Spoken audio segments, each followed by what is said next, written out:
Hello les petits Christ, j'espère que vous allez bien et que vous êtes motivés à faire une nouvelle méditation avec moi et le Seigneur. Aujourd'hui, on va prendre un livre exceptionnel, un livre qui regorge de tellement de merveilleux versets. Il s'agit des Proverbes, tout particulièrement Proverbes, verset 2 au chapitre 6. Je vous invite à prendre votre Bible et à lire avec moi.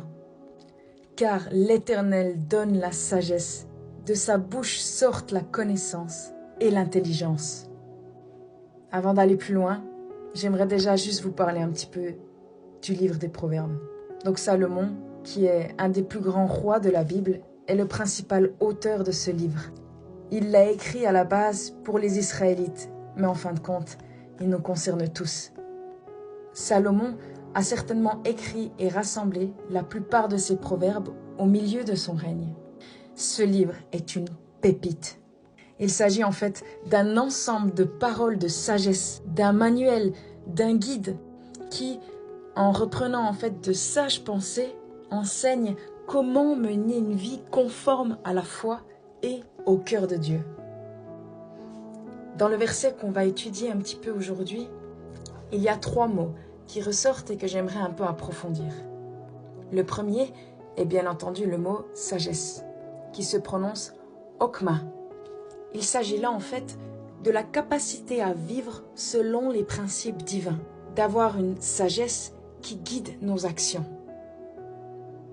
Nous avons ensuite le mot connaissance, qui se prononce da'at. Il ne s'agit pas d'une simple connaissance comme nous avons l'habitude de parler, mais d'une connaissance profonde et qui implique une relation intime avec l'Éternel. D'ailleurs, elle est souvent liée à la compréhension de la volonté divine et à son application dans notre vie quotidienne. Et pour finir, le 3e mot, c'est intelligence, qui est bina en hébreu. Et ce terme désigne en fait la capacité de discerner, de comprendre et d'appliquer la sagesse de Dieu dans les situations de tous les jours. Et maintenant, poussons un petit peu l'analyse du verset plus loin. Ce verset souligne en fait que la sagesse, la connaissance et l'intelligence sont en fait des dons de Dieu. Et Dieu ne donne pas la sagesse à n'importe qui. Mais il donne la sagesse et la victoire aux justes, non à ceux qui vivent pour le monde et agissent de façon irresponsable avec leurs dons et leurs biens. Le verset met en fait en avant l'idée que cette sagesse est un don du ciel et qu'on ne peut pas l'acquérir par des efforts humains. C'est seulement par notre dépendance et notre relation avec le Seigneur qu'on peut y avoir accès. Et d'ailleurs, la bouche de Dieu représente bien entendu la parole. Et ça peut parfaitement faire écho à la manière dont Dieu s'est révélé à nous à travers les Écritures. Ce verset nous conduit aussi, bien entendu, à notre merveilleux Jésus. Car dans le Nouveau Testament, il est décrit comme la sagesse incarnée. Vous pouvez lire ça dans 1 Corinthiens 1, 24. Jésus représente la manifestation de la sagesse de Dieu. Et Jésus nous permet d'accéder à une compréhension plus profonde et à une vie alignée à la volonté divine. Son Saint-Esprit nous guide et il nous offre sagesse et discernement.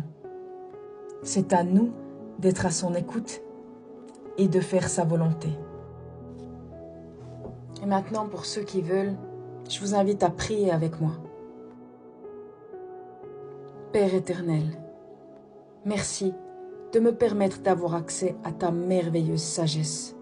J'en ai tant besoin pour naviguer dans les flots de ma vie. Merci pour ce don précieux que je désire recevoir en mon cœur. Oh, s'il te plaît, Seigneur, donne-moi de ta bouche la connaissance, le discernement et l'intelligence pour comprendre ta volonté et vivre selon tes voies. Que ma volonté s'éteigne à petit feu, afin de faire place à ta volonté seule, Seigneur. Aide-moi à avoir soif de ta sagesse et à la rechercher plus que tout au quotidien. afin que ma bouche soit une source de bénédiction et non de malédiction. Donne-moi de révéler à travers ma vie ta bonté et ton amour, afin de rayonner auprès des gens que je côtoie, qu'ils puissent être interpellés et touchés par ta grâce, Seigneur. Dans le nom de Jésus, je t'ai prié. Amen.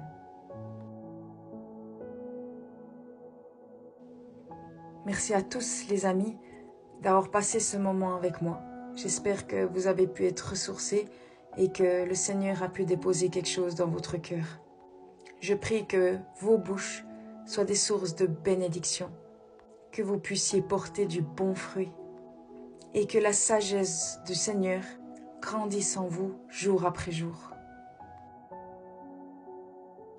J'espère vous revoir bientôt pour une nouvelle méditation avec notre Seigneur. Soyez bénis et bye bye.